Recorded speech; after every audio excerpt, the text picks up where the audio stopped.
So like a flower and a current of air, the flow of water, fleeting shadows, the smile glimpsed at midnight, this excellent evening. So like every joy and every sadness, it is the midnight past lifting its naked body above belfries and poplars. I call to me those lost in the fields, old skeletons, young oaks cut down, scraps of cloth rotting on the ground, and linen dying in farm country.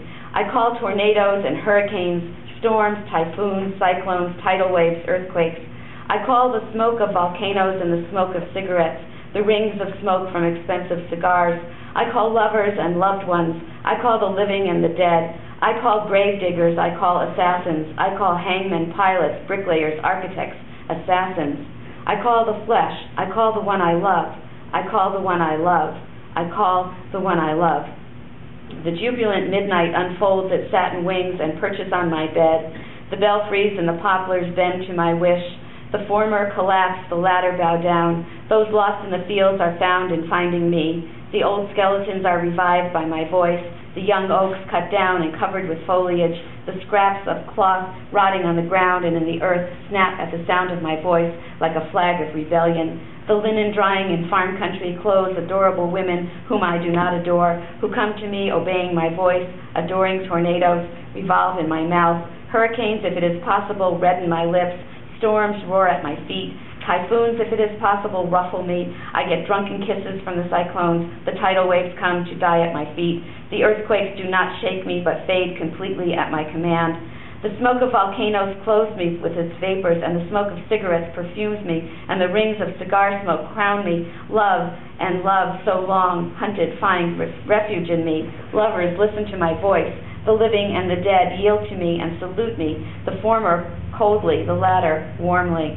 The grave diggers abandon the hardly dug graves and declare that I alone may command their nightly work. The assassins greet me, the hangmen invoke the revolution, invoke my voice, invoke my name. The pilots are guided by my eyes, the bricklayers are dizzied listening to me, the architects leave for the desert, the assassins bless me, flesh trembles when I call. The one I love is not listening. The one I love does not hear. The one I love does not answer. So, he can do everything. His voice is powerful enough to do everything, but to bring back the person he wants. I want you to be as powerful as you can be on the page, and I want you to name this the voice of your name. And I want you, first of all, to figure out where you are. Now, Robert Desnos is calling to every place that he can imagine, hurricanes and grave diggers and oaks and poplars and artisans and architects, and he's just in the world. He's probably in his community. But for me, I needed to call to the occasion, to the moment. You might call to the last time you saw a particular person. You might call to, if you're writing, there's a few people who have shared what they wrote. If you're calling to your lost youth or to some psychological situation, imagine where you are when you're doing it so that you can call out to the things involved in this. Say you're writing about, it's really hard for me not to use people's examples, so if you're writing about, if you're calling out to low self-esteem, you might call out to your I call out to the hunched shoulders of everybody everywhere. I call out to the people who don't stand up straight, whose chins are tucked down to their chest as they move through the streets. Be big, is what I'm saying. Be really big, but full of images. And just let yourself repeat the I call as often as you need to. Sometimes that's every line, but sometimes it isn't. Sometimes it's every few lines. And just identify a situation. That's your first job. And again, it doesn't have to be, it can be one that you feel is easier to write about. It can be the one that's really compelling you to write. It can be even funny. I mean, there are funny things in our lives that don't obey us.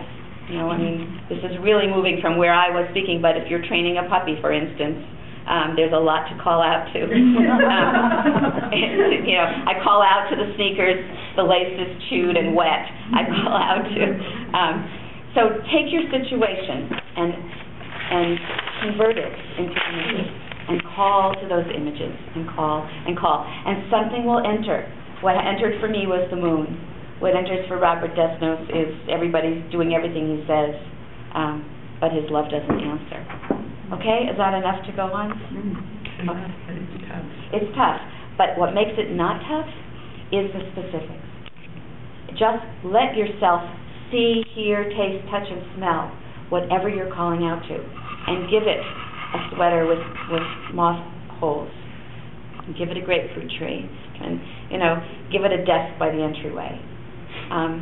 Give it boots that are hard to take off. That's all you have to do. That's really your whole job. Just the voice of You. you, right? Okay. Yes.